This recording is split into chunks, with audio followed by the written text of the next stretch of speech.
Assalamualaikum warahmatullahi wabarakatuh.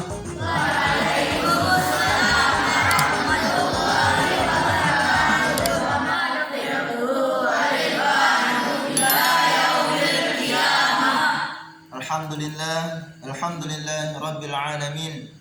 Wa bihi nasta'inu ala umuri dunya waddin. Wassalatu wassalamu ala asyrafil anbiya'i wal mursalin sayyidina Muhammadin wa ala alihi wa sahbihi ajma'in. Allahumma aslih ummata Muhammadin sallallahu alaihi wasallam, farij an ummati Muhammadin sallallahu alaihi wasallam, warham ummata Muhammadin sallallahu alaihi wasallam, anshur wahfaz wa ayyid nahdatal watanil fil alamin bihaqqi Muhammadin sallallahu alaihi wasallam. Amma ba'du. Alhamdulillah, pada malam hari ini kita masih diberikan kesehatan, keafiatan, sehingga kita dapat menjalankan aktivitas kita, yaitu belajar mengajar Al-Quran. Sebagaimana yang disebutkan oleh baginda Nabi besar Muhammad sallallahu alaihi wasallam, khairukum, sebaik-baik kalian adalah man ta'allama al-Quran wa 'allamah, orang yang mempelajari Al-Quran kemudian mengajarkannya. Mau jadi orang yang terbaik? Untuk itu belajarlah Al-Quran. Kemudian kalau sudah bisa, ajarkan kepada orang. Nah, itu cara kita agar menjadi orang yang terbaik. Nah, sebagaimana yang disebutkan oleh baginda Nabi besar Muhammad sallallahu alaihi wasallam. Itu. Ya, pada malam hari ini kita akan membahas tentang bait awal di syair Nazom Batu Ngompal. Tahu Nazom Batu Ngompal? Nah, kita akan membahas bait awalnya itu. Nah, untuk itu mari kita baca sama-sama ya. Bismillahirrahmanirrahim. Belajar olehmu dari yang soleh, karena Quran gurunya fasih. Jangan membaca bacaan sobek, takut ancaman hadis yang soleh. Rajin berguru pada ahlinya, baca olehmu dan zikirlah. Jangan membaca bermain-mainlah, firman ilahi di dalam tanzilah. Warattilil Qur'an tartilah, rajin berguru pada ahlinya. Jaranglah pandai membaca Quran, kebanyakan asing tidak karuan. Lalu berguru terhina Quran, besar kepala takut teguran. Rajin berguru pada ahlinya.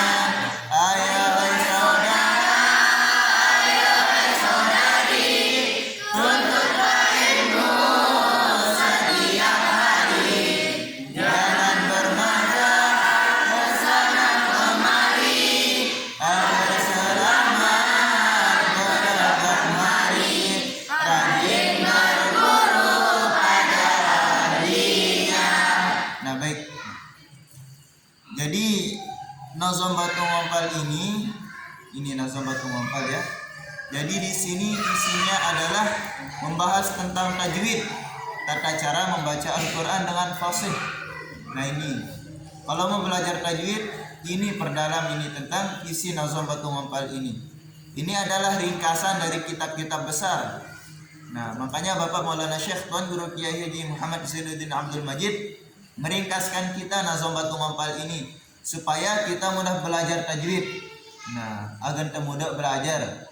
Itulah susah-susah membaca kitab si beli-beli nuah ringkasan ini telit ini. Nah, jadi kita akan membahas tentang bait awalnya. Nah, di sini mengatakan belajar olehmu. Di sini memerintahkan kita untuk belajar, sebagaimana yang disabdakan oleh baginda Nabi besar Muhammad sallallahu alaihi wasallam. Talabul ilmi, menuntut ilmu, faridatun ala kulli muslimin wa muslimatin, wajib bagi setiap muslimin dan muslimat. Nah, jadi yang namanya belajar itu wajib siaran belajar, wajib kita menuntut ilmu. Nah, makanya disebutkan di sini belajar olehmu. Nah, belajar olehmu tajwid yang sahih. Nah, belajar ilmu tajwid itu. Pelajari dia, perdalam dia ilmu tajwid itu.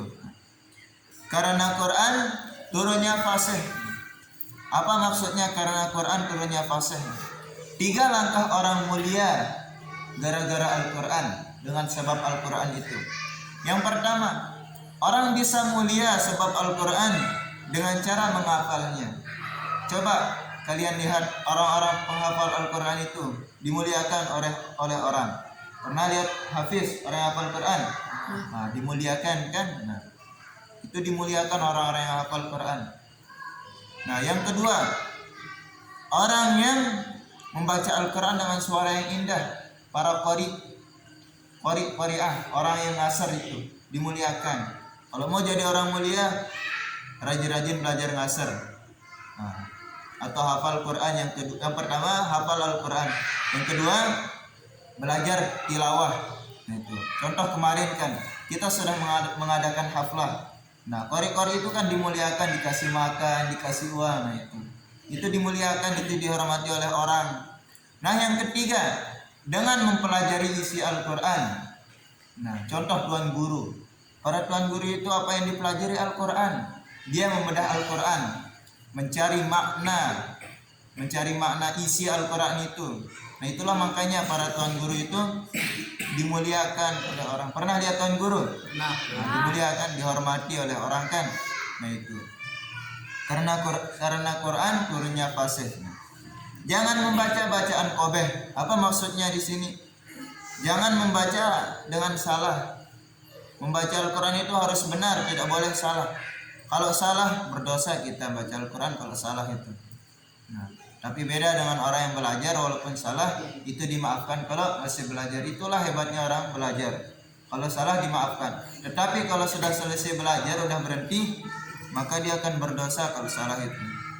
Nah, takut ancaman hadis yang sahih. Nah, karena banyak sekali larangan-larangan di dalam hadis itu tentang anjuran baca Al-Quran dengan benar. Nah, tidak boleh salah dalam baca Al-Quran itu. Nah, rajin berguru pada ahlinya. Maksudnya di sini, kalau mau belajar tajwid, belajar pada ahlinya. Cari ustadz-ustadz, jangan belajar tajwid di tukang bali itu belajar. Tidak usah belajar di petani juga, tidak bisa dia belajar di ustadz tuan guru. Nah, di situ tempat kita belajar pada ahlinya. Nah, kalau orang itu ahli, maka pelajarilah. Contoh, kalian mau belajar apa? Belajar nukangin, membuat rumah, belajar di tukang, tidak usah belajar di ustadz kalau buat itu. Nah, nanti kalau belajar tajwid, cari ustadznya yang hebat-hebat tajwid. Nah, itu rajin berguru pada ahlinya, rajin-rajin, tidak usah malas. Nah, baca olehmu bacaan Jibrillah. Baca Al-Quran itu adik-adik, baca dia, tidak usah sekedar ditonton-tonton, dipajang-pajang di rumahnya. Baca di Al-Quran itu ya, baca dia. Jangan membaca bermain gila. Apa maksudnya? Tidak usah membaca itu seenak-enaknya, semau-maunya. Bermain gila sambil main-main. Tidak usah baca Al-Quran sambil main-main, harus khusyuk. Nah, tidak boleh main-main baca Al-Quran. Kalau disuruh baca, tidak usah main-main ya. Firman ilahi di dalam Tanzilah, Allah berfirman dalam surah Al-Muzammil, warattilil Qur'ana tartila. Bacalah olehmu Al-Quran itu dengan tartil. Apa dimaksud dengan tartil? Membaca Al-Quran dengan tartil itu adalah membaca dengan sesuai hukum tajwidnya, membaca dengan benar. Makhrajul hurufnya harus benar, tajwidnya harus benar. Itu yang dimaksud dengan warattilil Qur'ana tartila. Bacalah olehmu Al-Quran dengan tartil, dengan benar. Nah, terus jaranglah pandai membaca Al-Quran. Jarang sekali orang yang pandai, orang yang bisa, orang yang benar membaca Al-Quran itu jarang. Benar, memang benar, jarang orang bisa baca Al-Quran. Kebanyakan asyik tidak keruan. Apa maksudnya di sini? Kebanyakan asyik tidak keruan, lebih mementingkan lagunya, walaupun salah bacaannya, yang penting lagunya asyik didengar oleh orang. Salah itu. Nanti yang panjang dipendekkan, yang pendek dipanjangkan. Nah, itu tempat tidak bagusnya itu. Lebih baik baca dulu sesuai hukum tajwidnya. Kalau masalah nada lagunya itu nanti diatur sendiri itu oleh tajwidnya. Kalau sudah bisa tajwid, insya Allah bagus nadanya nanti, insya Allah. Makanya belajar ilmu tajwid itu penting. Malu berguru tajwidnya Al-Quran. Tidak usah malu yang namanya belajar itu. Takut besar kepala, takut teguran. Tidak usah gara-gara takut ditegur oleh orang malu belajar tajwid. Tidak boleh itu. Tidak boleh kita malu kalau belajar itu. Walaupun orang tempat kita belajar itu lebih kecil daripada kita, walaupun kita lebih besar yang belajar kepada orang yang kecil itu tidak boleh kita malu. Karena air itu jatuh kepada daerah yang lebih rendah. Contoh, pernah ke sungai? Kalau di sungai itu air mengalir itu ke bawah atau ke atas? Pernah lihat sungai nanjak gitu? Tidak pernah kan? Kalau sungai itu ke bawah. Nah itulah ibarat ilmu. Ilmu itu ibaratkan air. Air itu mencari tempat yang rendah. Nah makanya walaupun kita lebih besar daripada orang yang tempat kita belajar itu, kita harus merendah diri. Tidak boleh angkuh, saya lebih besar dari orang ini, ngapain saya belajar ke dia? Tidak boleh. Walaupun orang itu kecil, walaupun temannya lebih kecil, tidak apa-apa bertanya, tidak usah malu. Karena ilmu itu ibaratkan air. Air itu mencari tempat yang lebih rendah. Nah itu, tidak usah malu belajar Al-Quran itu. Nah, terus baik yang keempat. Ayuhai saudara, ayuhai saudari, wahai teman-teman, wahai saudara, wahai saudari, tuntutlah ilmu setiap hari. Setiap hari belajar. Tidak usah belajarnya Senin Kamis, sehari datang, besok tidak datang. Hari Senin datang, besok lagi hari Kamis, tidak boleh itu. Harus setiap hari rajin-rajin. Nah, karena di dalam hadis, utlubul ilma minal mahdi ilal lahdi. Tuntutlah ilmu dari sejak engkau lahir hingga ke liang lahat. Nah, mana kita belajar dari sejak lahir itu? Nah, pernah lihat orang baru melahirkan?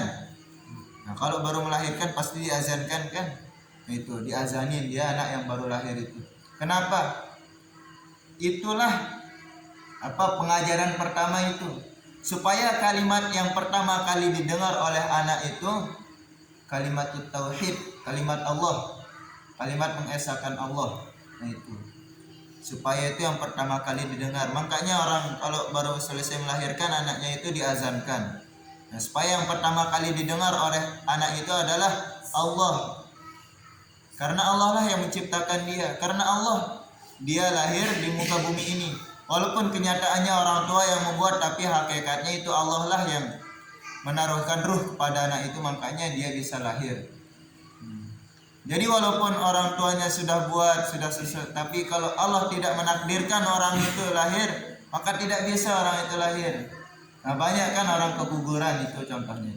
Nah, dari sejak engkau lahir sampai ke liang lahat. Nah mana yang di liang lahat itu? Nah kalau orang memakamkan itu pasti ada talqin. Nah, kalau ada kita di Sasak itu atau di Lombok khususnya, ada namanya talqin. Tahu talqin? La ilaha illallah. Nah di situ kita sedang diajarkan oleh orang yang baca talqin itu. Apa yang diajarkan kita itu?